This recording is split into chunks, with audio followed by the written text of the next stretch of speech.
पूरे उत्तर प्रदेश में मूसलाधार बारिश और नदियों के उफान ने भारी तबाही मचाई है। वाराणसी, बिजनौर, गाजीपुर, जौनपुर, बलिया, रायबरेली, चित्रकूट में बाढ़ ने जनजीवन को बहुत ठप सा कर दिया है। गंगा, यमुना, गोमती नदियां खतरे के निशान से ऊपर बह रही हैं। आइए आपको लेके चलते हैं उन इलाकों में जो पानी के आगोश में इस वक्त पूरी तरह से समाये हुए हैं।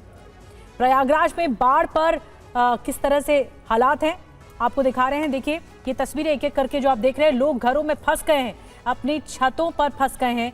ये तस्वीरें सामने आई हैं।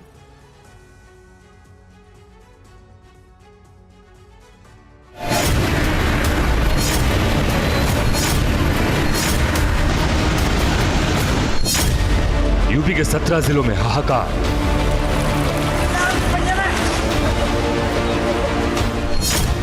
बाढ़ बारिश से बेहिसाब बर्बादी।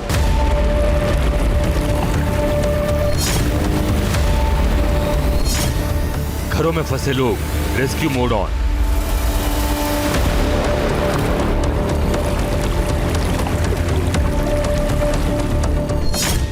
कुदरत के कहर से बचा लो भगवान।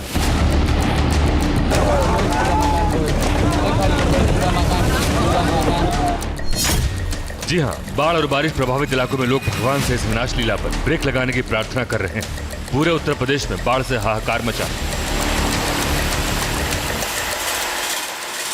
सबसे पहले बात वाराणसी की, जहां गंगा नदी रौद्र रूप में गंगा का जलस्तर खतरे के निशान को पार कर चुका है। सभी 84 घाट पानी में डूब गए। पहली बार नमो घाट को पूरी तरह बंद करना पड़ा। घाटों पर बने मंदिर जलमग्न हैं। 80 और शीतला घाट की सड़कों पर कमर तक पानी। घरों में पानी घुसने से लोग छतों पर शरण ले रहे। एनडीआरएफ की टीमें नावों से गश्त कर लोगों को सुरक्षित स्थानों पर पहुंचा रही हैं। अब चलते हैं बिजनौर, जहां बाढ़ ने त्राहिमाम मचा रखा है। सड़कें, घर, दुकानें, स्कूल और बैंक तक पानी में डूब गए। बैंक कर्मचारी पानी में बैठकर काम करने को मजबूर हैं। सड़कों पर गाड़ियां फंस रही हैं। लोग नाव के सहारे ही कहीं आ जा पा रहे हैं।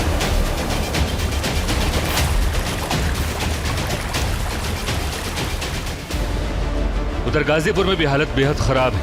गंगा के बढ़ते जलस्तर ने रेवतीपुर ब्लॉक के कई गांवों को डुबो दिया।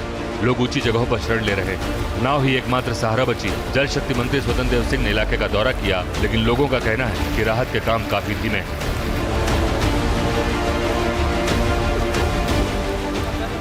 बलिया में गंगा नदी खतरे के निशान से 2 मीटर ऊपर बह रही है। जिले के 40 गाँव में 15,000 लोग प्रभावित हैं और 343 घर क्षतिग्रस्त हो चुके हैं। सड़कें पानी में डूब गई हैं और जहां पहले गाड़ियां चलती थीं, वहां अब नावें तैर रही हैं। डर से लोग अपने घर छोड़कर सुरक्षित जगहों और रिश्तेदारों के यहाँ आ जा रहे हैं। इन गांव के किसानों की खरीफ की सैकड़ों एकड़ फसलें डूब गई।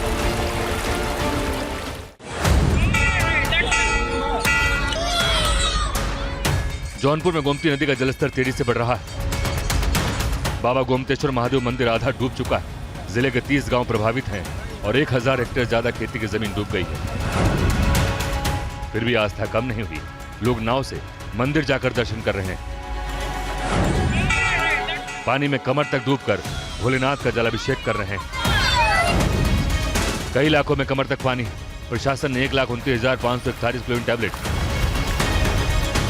और 37,089 ORS पैकेट बांटे ताकि पानी से होने वाली बीमारियां रोकी जा सके। रायबरेली में पिछले कई दिनों से जारी बारिश के बाद कई इलाकों में पानी भर गया। सड़कें तालाब सरीखे लग रही। बाजारों में पानी भरने से लोगों का जनजीवन बुरी तरह से प्रभावित हुआ है। जल भराव ने प्रशासन के दावों की पोल खोल दी। लोगों ने आरोप लगाया, मानसून से पहले नालियों की सफाई न होने से इलाके में पानी भरा है।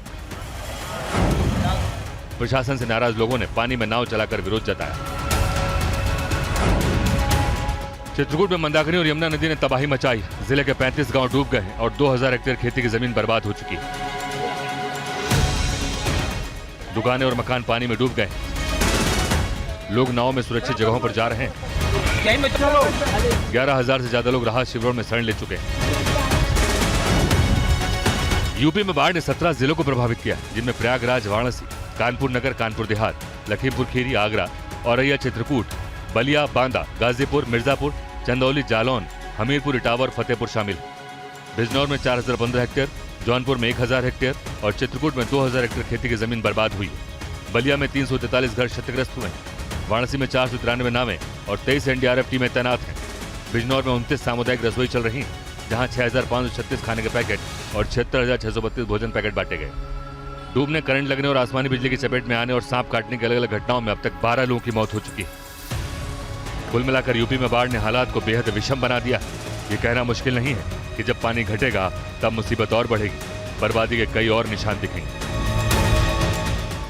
Bureau report, TV9 Bharatvarsh.